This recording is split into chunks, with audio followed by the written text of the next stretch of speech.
The Elves and the Shoemaker. There once was a shoemaker who lived with his wife. Although they worked from dawn until dusk, they were very poor. "We only have enough leather to make one more pair of shoes to sell," the shoemaker told his wife one day. "What will become of us?" asked the shoemaker's wife. "How can we live without money?" The shoemaker shook his head sadly. He cut out the leather and left it on the workbench, ready to start work the next morning. Then the couple went to bed with heavy hearts. In the middle of the night, when the house was quiet and pale moonlight shone into the workshop, 2 elves appeared. They were dressed in rags, but had eyes as bright as buttons. They explored the workshop, balancing on cotton reels and peering into cupboards. Soon they found the leather.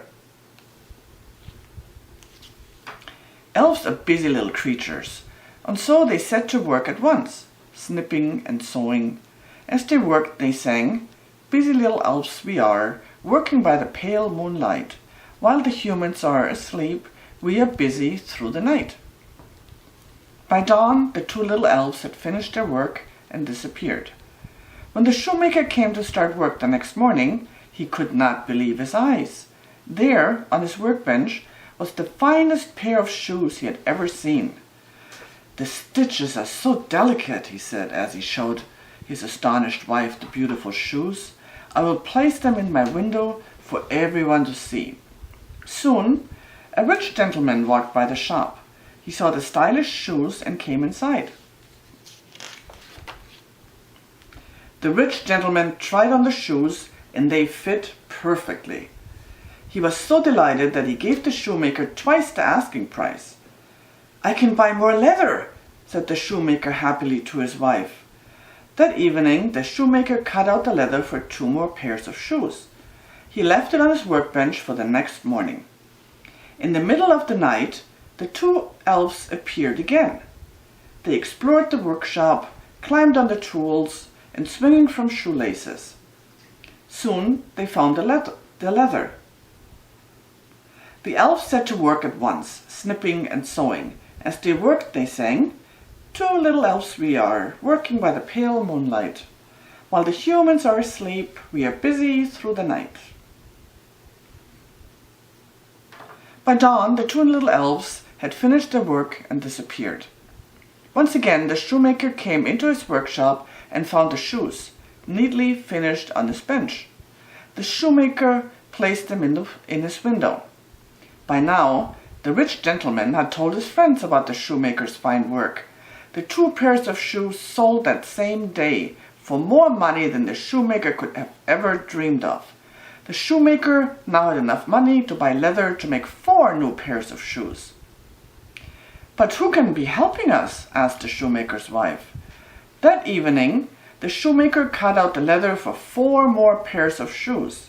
He left it on his workbench as usual. Then the shoemaker and his wife hid and waited.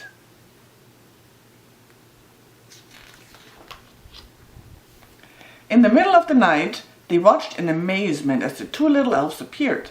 As usual, the elves explored the workshop. They danced with colorful ribbons and juggled pretty beads. Soon they found the leather. Again, the elves set to work, snipping and sewing.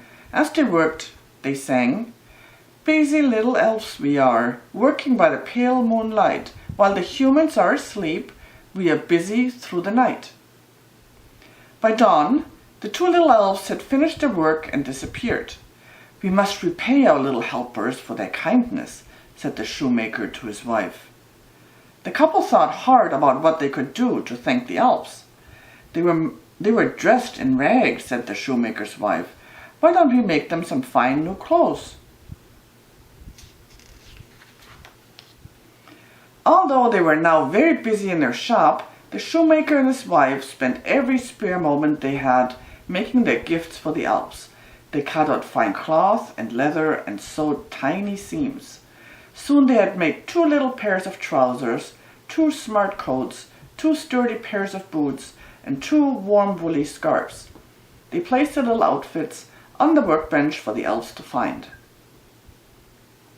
That night, when the house was quiet and pale moonlight shone into the workshop, the shoemaker and his wife hid and waited. They watched happily as the two little elves appeared. As usual, the elves explored the workshop. They made a tightrope from thread and bounced on a pincushion. Soon they found their tiny little outfits. They were delighted. They put on the trousers, the coats, the boots, and the scarves, and danced merrily around the workbench. And as they danced, they sang, "Handsome little elves we are, dancing by the pale moonlight. While the humans are asleep, we make merry through the night." And then the smart little elves put on their hats and disappeared. The shoemaker and his wife never saw the little elves again, but the couple continued to make fine shoes for their shop, and from that day on they always prospered. The end.